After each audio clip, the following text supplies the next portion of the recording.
Welcome one and all to The Late Show. I'm your host, Stephen Colbert. I don't know about you. I don't know about you folks, but it has been a rough 2 weeks watching Donald Trump haphazardly dismantle our government like a chimp with a chainsaw. But the end is in sight because scientists say an asteroid might hit our planet on December 22nd, 2032. So just hold on a little longer. We might go out in a blaze of glory, like the dinosaurs, and then future little kids could wear pictures of us on their jammies. But if you're one of those Americans who doesn't want to be incinerated by a giant space rock, I've got good news for you, too. Researchers say there's a less than 2% chance of it striking Earth.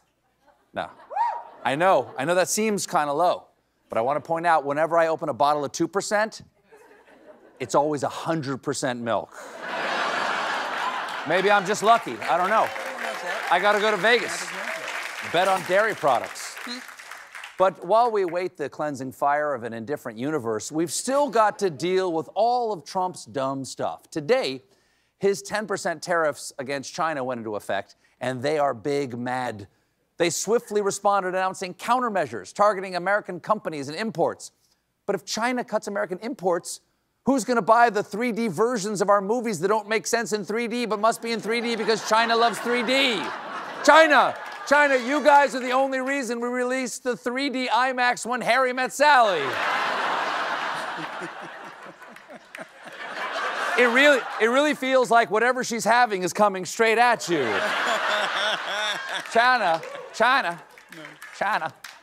China's now slapping tariffs on American products like liquefied natural gas, coal, and farm machinery, and also restricting its exports of minerals used in the production of high-tech products. Well, that's fine, China. I can survive without my high tech. I don't need my iPhone, okay? I can read a book.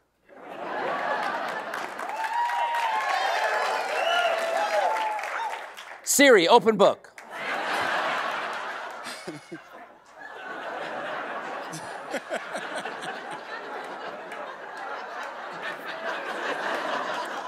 Could you charge that up? I think that's dead. China's also targeting individual American companies. For instance, they have something called the Unreliable Entity List. And they just added the maker of Calvin Klein and Tommy Hilfiger. Okay, China, that is a step too far. You can tax our products. You can withhold our precious minerals, but how dare you come for the discount boxer briefs at Marshall's? It is a fundamental human right to see them on the shelf next to an open box of biscuit mix and a talking Halloween skeleton phone. Hey, remember that chimp with the chainsaw metaphor I used earlier? The chainsaw has a name. It's Elon Musk. So, gather round. You've heard of him. Gather round, children, for I'm about to tell you the tale of a very sad, very lonely little boy who had all the money in the world, yet could not buy a single droplet of cool. But Elon was able to buy his way into our government, and now he's blowing it up like a Tesla in self-driving mode. In just the past couple of weeks. Tesla drivers? Boop. In just the past couple of weeks, Musk and his minions have commandeered, among other things, the Office of Personnel Management, the federal government's Human Resources Department. You're the richest man on earth. You want to take over HR?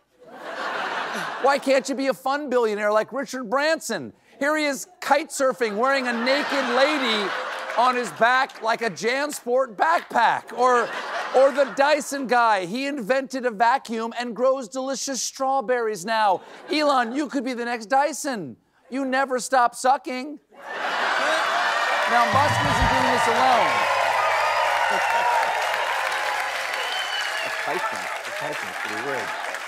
Musk is not doing this alone. He's brought along a crack team of recent children, a group of engineers between the ages of 19 and 24, so they should be unstoppable, as long as their mission does not involve renting a car.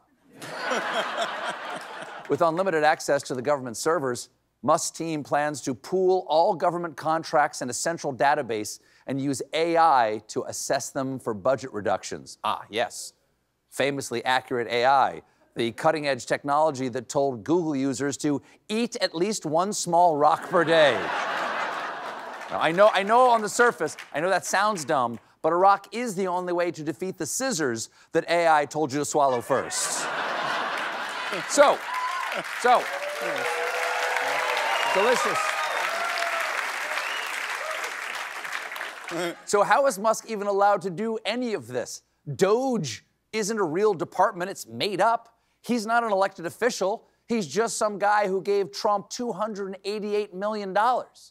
Well, to smear a thin coat of legitimacy on Musk's rampage, the White House gave him the title of Special Government Employee. Yeah, Special Government Employee. It's super official and super important. And it even comes with a plastic badge from Hasbro.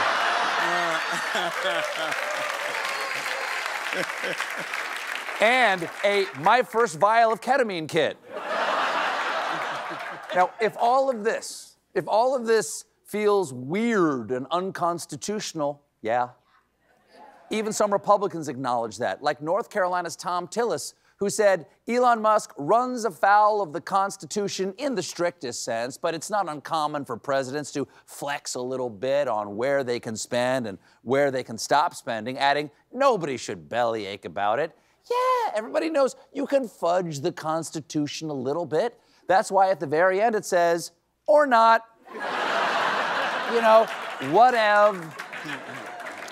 Senator Tillis isn't alone. Last night, Louisiana Senator John, not that John Kennedy, went on the Fox News to defend Trump and Musk, but he got off to a kind of a weird start. Let me try to put all this in context for you.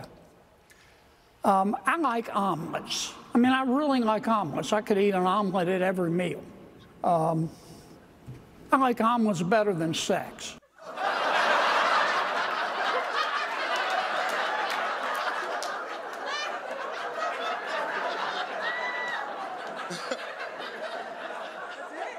I have been eating at the wrong diner. And I like an omelet. I like it. Hey, Senator, you were saying? I like omelets better than sex. Not really, but you get the point. I like omelets. You can't make an omelet without breaking some eggs. Wait. Stop. All that ramp up about omelet was just to get to that old saying? Now, are you familiar with dogs, okay? I love me an old dog, like a hound, like an old one, okay? Just a dog that's reached a mature age. Not dead, but old, okay? I'm also a fan of tricks, okay?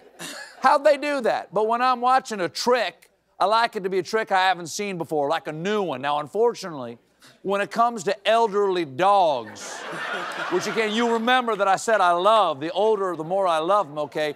It can be tough to teach them, the trick. What I'm saying is, my dog has sex with omelets, and that is a trick I enjoy. Now, okay.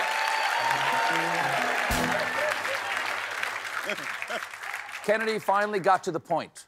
Now, President Trump ran for office saying, I'm going to review every single penny in the federal budget. Now, how are you going to review the spending in the federal budget without reviewing the spending? Does he know there's a difference between reviewing something and getting rid of it completely?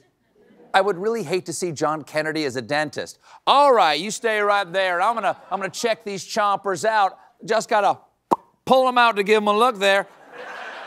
That one seems fine. Okay, let's go to the next one. Oh, don't worry. You know what you don't need teeth for? Omelets. Okay, you're gonna be fine. Okay, why don't we move you over here? And it's not just our government. Another treasured American institution is having to take drastic measures because due to shortages, Waffle House is adding a 50-cent per egg surcharge. Well, if there's one thing I know about Waffle House customers, is that they'll handle the news with grace and aplomb. I'm told we have live footage of a customer learning about the egg surcharge. Yo, they still... This surcharge, this cost of eggs should really hit the company in the old napkin caddy because Waffle House serves 272 million eggs per year, making it the most ordered item, surpassing hash browns and waffles. Wait a second. Are you telling me waffles aren't the top product at Waffle House? Next, you're going to tell me that the best-selling item at Cracker Barrel isn't crack. I just feel bad. I personally love Waffle, but I feel bad for all the egg-loving Waffle House customers. One in particular. I like omelets better than Sept. We got a great show for you tonight. My guests are Miles Teller and W. Kamau Bell, but when we come back, we get to the bottom of the USAID crisis with the most recent administrator, Samantha Power. Stick around.